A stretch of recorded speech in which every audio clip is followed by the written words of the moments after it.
What's up everyone, welcome back to another video here over on SkinClub. My name's Ted, and we are ready to dive into another pretty interesting topic and discuss something that a lot of you guys might have been aware of, but a lot of you folks that are just following Tier 1 Counter-Strike and have decided to ignore some of the lower echelons of competition are probably not too familiar with. So this is my job right here, right now. My job is to make sure that you're all updated with the most interesting stuff going on with Tier 2 Counter-Strike. And as much as we're not gonna make this one a news type of video, right, where I'm just giving you all the teams to be excited about, I am going to focus on one team primarily that has been killing it in the last couple of weeks. One team that emerged from pretty much nowhere, a team that has been using the same core for over a year and a half, maybe 2 years, maybe even longer than that. A core that last year went through a streak of 10 consecutive best of threes that they ended up losing, got dropped by an organization stating that they want to invest in a top 20 team and are not really interested in supporting players that can't reach that level,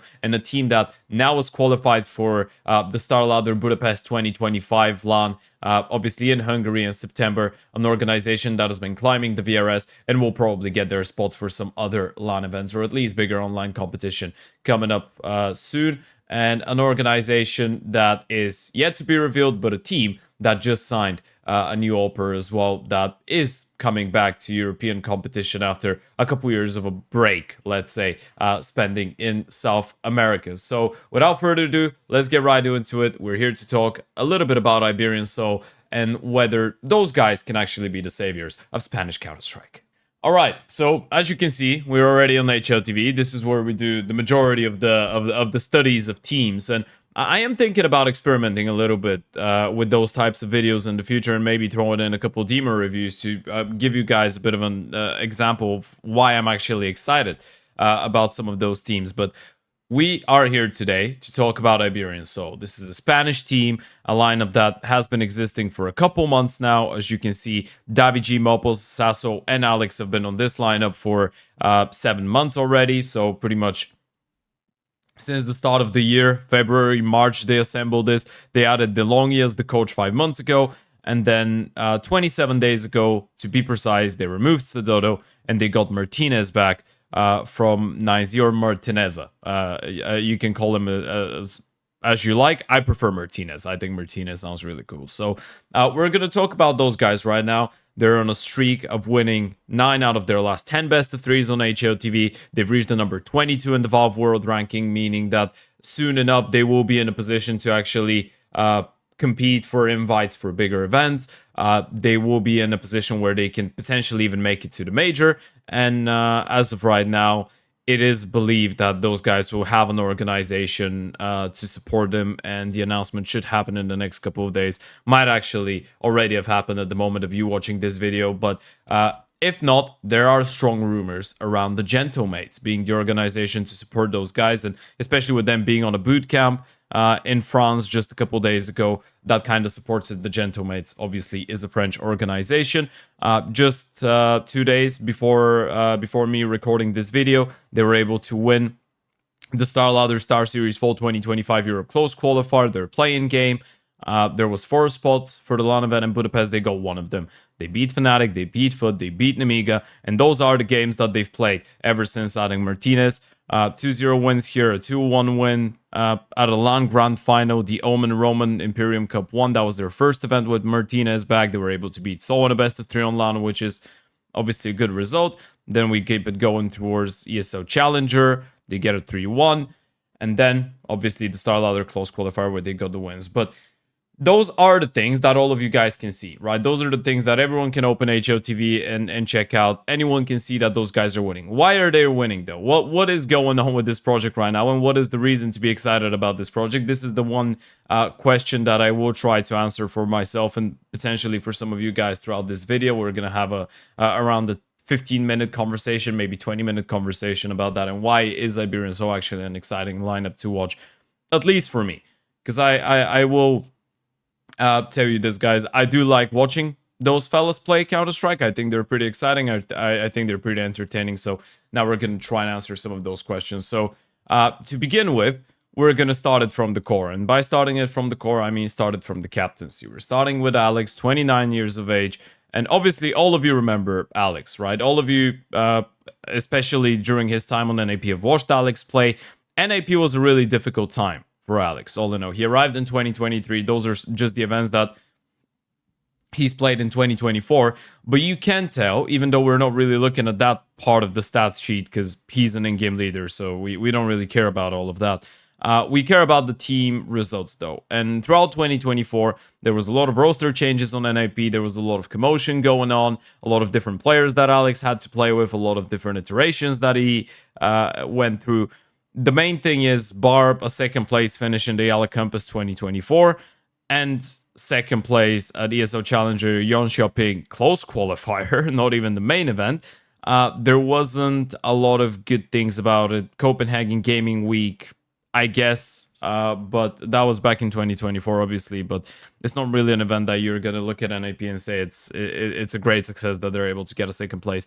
So things never really worked for Alex on NAP, right? And I feel like, for a lot of people, because obviously he's a really experienced guy, he's been around the scene for quite a while, I think a lot of people were excited to see him go over to NIP between 2018 and 2023 for the main, or 2023 after spending 2018 till 2023 on Movistar Riders, with the main reason being that he already was an established leader figure in his own region, right? So sometimes you're going to see players like that play for, especially an in-game leader. If you're not a talent that's just gonna smash it out the bat, right? You're gonna need a couple years and go through a couple different rosters, play some international counterstrike here and there, but nothing too serious, and pretty much spend all your career in your country.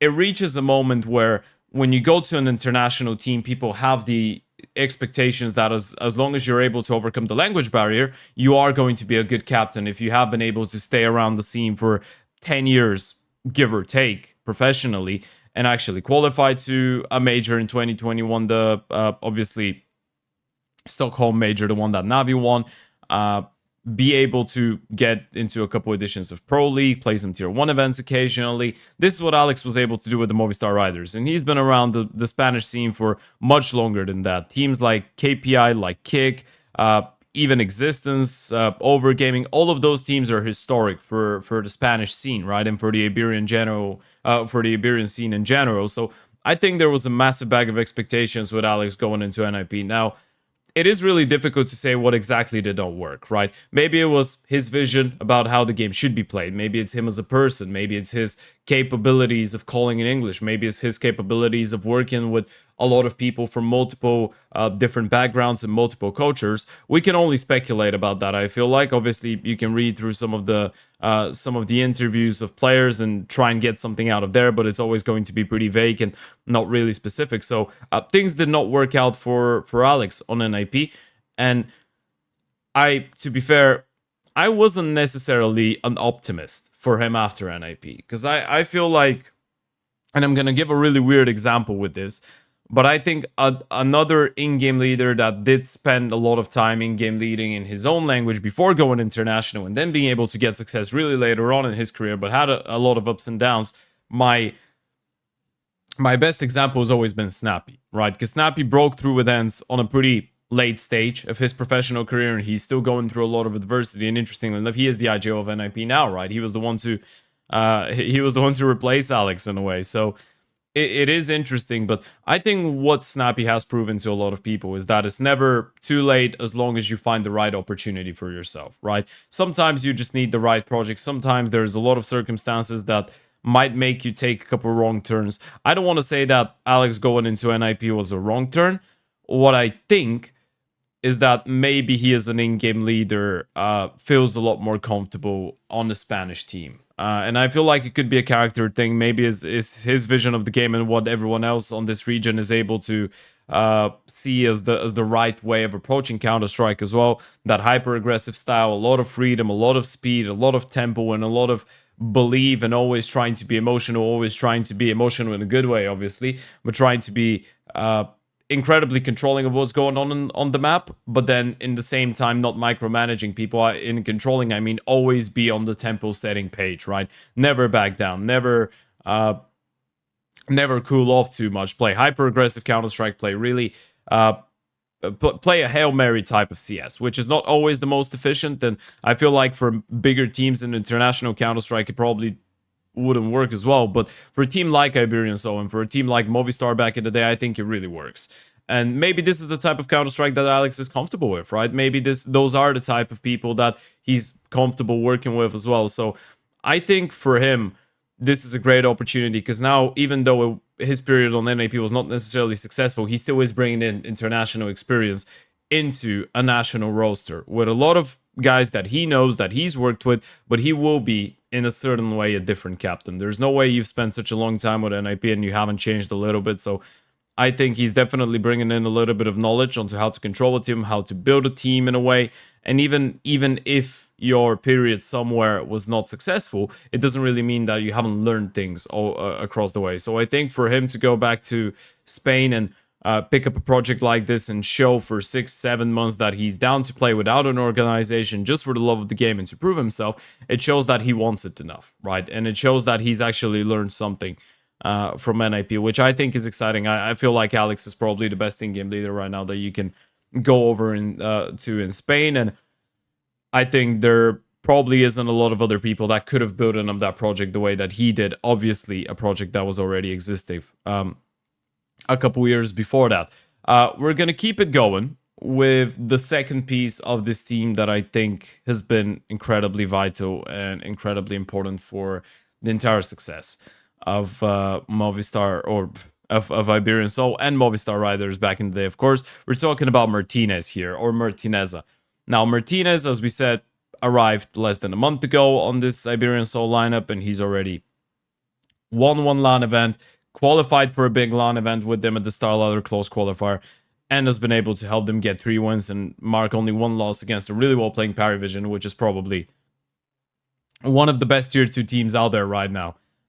In terms of just everything in general, Parivision is a really good team. So they lose to them, but everyone else they beat. The reason I am so excited to see Martinez back in Europe is because I feel like a couple of years ago when this guy decided to go over to 9Z, that was a shocking transfer. Now, Martinez was the Oper that replaced Sampayas on Movistar Riders. He was the one that came in when ENCE bought Sampayas out.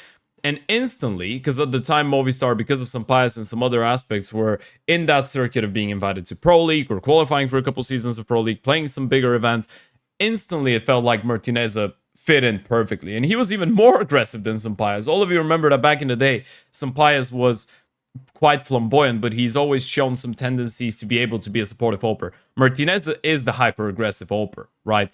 So in Counter-Strike 2, there was a lot of questions on how he's going to adapt, but I think he's doing pretty fine. He's always been a really entertaining player to watch. I think he's one of those Opers that have that never die mentality. He just goes into a game believing that he can just get away with anything. And as much as those are the players that could cause a lot of mistakes and could sabotage a team, well, obviously figuratively speaking, sabotage a team from within with their recklessness, those are the game-changing types of players. And those are the people that, as long as they have a good day, can win you games. So he's a make or break in a way for a team, or could be a make or break. And I guess I'm not going to be the only one, or at least I hope I'm not the only one, saying that I was a little bit disappointed when a couple of years ago he did go over to 9Z. Not because 9Z was not an exciting project back in the day, but just because it felt like he made that decision at a time when a lot of European teams had some interest as well. We're talking higher echelon European teams than Movistar Riders. So I think his talent was undisputable. I think he was definitely a great player. And spending a couple years on 9Z, I want to say he has developed to some extent. I want to say that maybe he's refound his urge to compete again in Europe, finding out that obviously you can qualify for international events every now and then, but being a European and going over to play in South America is a little bit of a kill when we're talking about the amount of Tier 2 Counter-Strike that 9Z had to play in South America and amount of online matches as well. Especially for an Oper of the potential and caliber of Martinez, I really believe that this guy can be an Oper on a top 20 team, or even a top 15, top 10 team maybe in the future. And the good news is, even though you could argue that the decision to go over to 9Z, obviously we can't really judge him on that. And 9Z back in the day were doing a really were doing much better than they are currently, and they did reach the top 4 at IM Dallas 2024, for example. So there's been a couple good results, but or 2023, sorry. But other than that, I do believe that Martinez coming back to Europe is the right decision, and I do believe that he still has that drive. And I was able to cast some of the Star Ladder games that he played in the close qualifier a couple days ago, and I can tell you for a fact he's still got it mechanically. And the good news is he's still 24 years of age. So even if going over to 9Z was the wrong decision, I think he made that wrong decision at a point in time where he could have afforded to make a wrong decision, if you can follow me on this one. I feel like there is still time for him to salvage the potential that he had a couple years ago. I think with the pure skill that he's showing on this Iberian Soul lineup in particular, he's showing people that he's ready for European competition and higher level competition.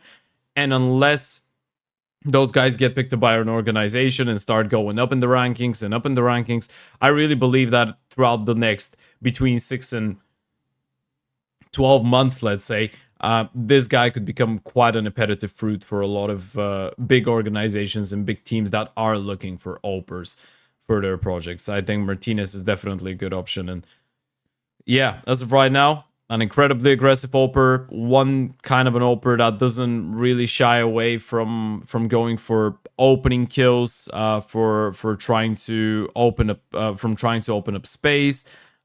He's that type of a guy that's going to be breaking through over 25% attempted entries on the CT side. T side, he's actually playing the support as well. So I do believe that Martinez has got good potential. I've always been a big fan of his work, even though you could argue that a lot of it goes down to the fact that he's just a straight up really entertaining oper to watch, right? And it's really difficult to say he is the smartest guy out there, but this is in general difficult to say for players.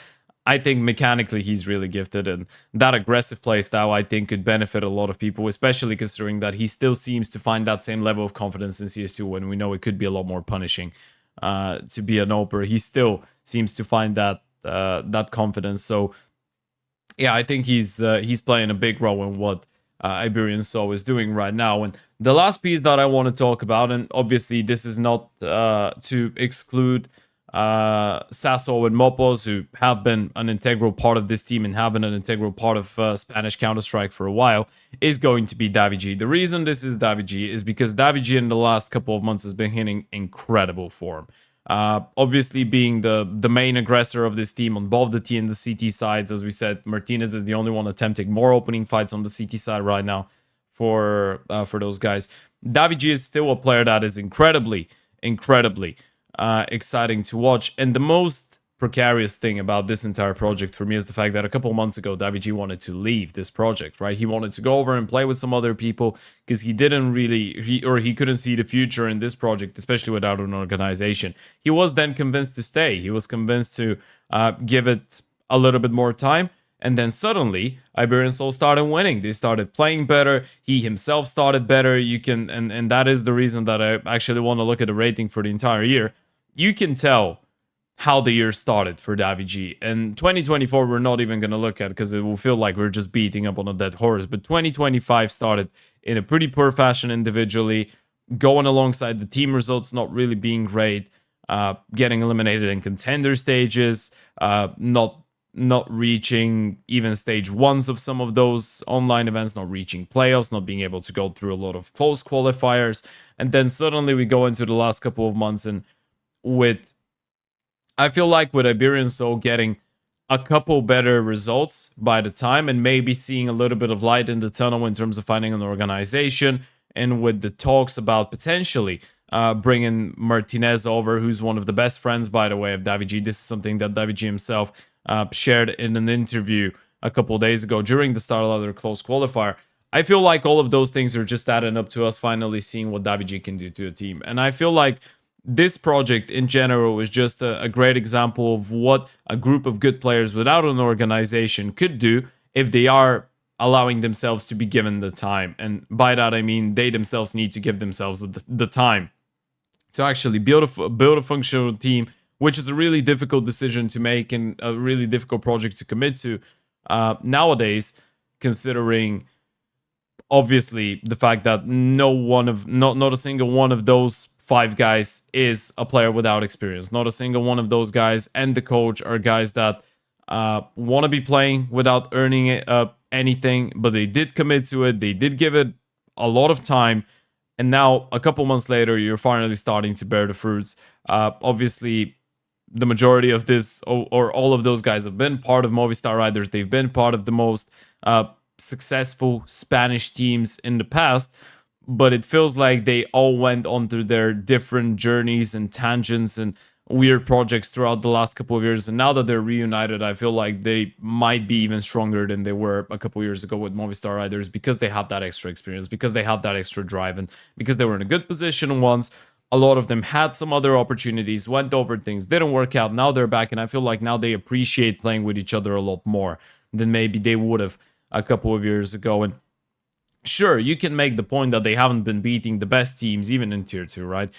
Even beating Fnatic in 2025, I guess it's still considered a good result in my book. Team like Foot as well, but it's not really the ultimate test about whether those guys can be competitive on a higher level. But I think what we're seeing right now, considering they got Martinez just 27 days ago, has been good enough. I think Iberian Soul, especially if they get an organization to back them, could reach even higher levels.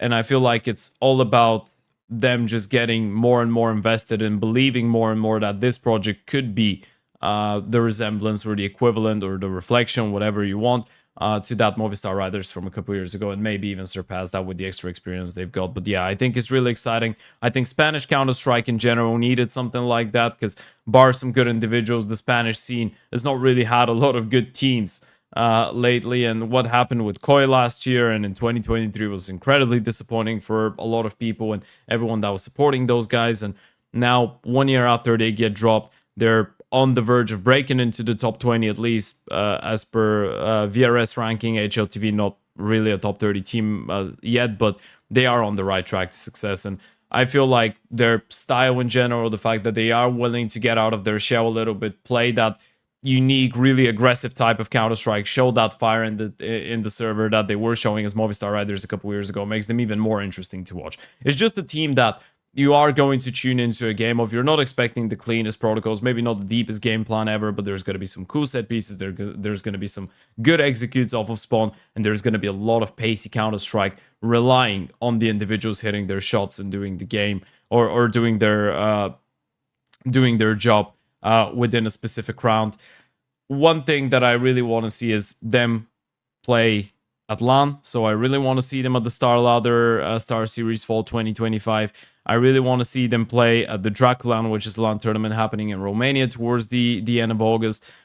I feel like with the emotion that those guys bring to the table, maybe LAN Counter-Strike is going to be where they show their full potential, at least over the last couple of years, and maybe even the last 10 years. When I say the last couple of years, I feel like, especially with Iberian players and all of those really hot-headed guys, in a way, hyper-emotional guys, LAN CS is where they really thrive, right? This is where they can feel the energy, they can absorb all the energy and produce the highest level of play that they can. So yeah, I'm really looking forward to watching them play on LAN. I think they are one of the most interesting teams to watch right now in Tier 2 Counter-Strike. So yeah, in case you've enjoyed your daily or weekly update of Ted's recommendations of Tier 2 Counter-Strike teams, go make sure and check out Iberian Soul, because I really think that those guys are worth keeping an eye on. And with the addition of Martinez, I really feel like they can go far, and I think Davichi and Martinez are one of the most exciting aggressive rifler duos in Tier 2 Counter-Strike right now. Definitely one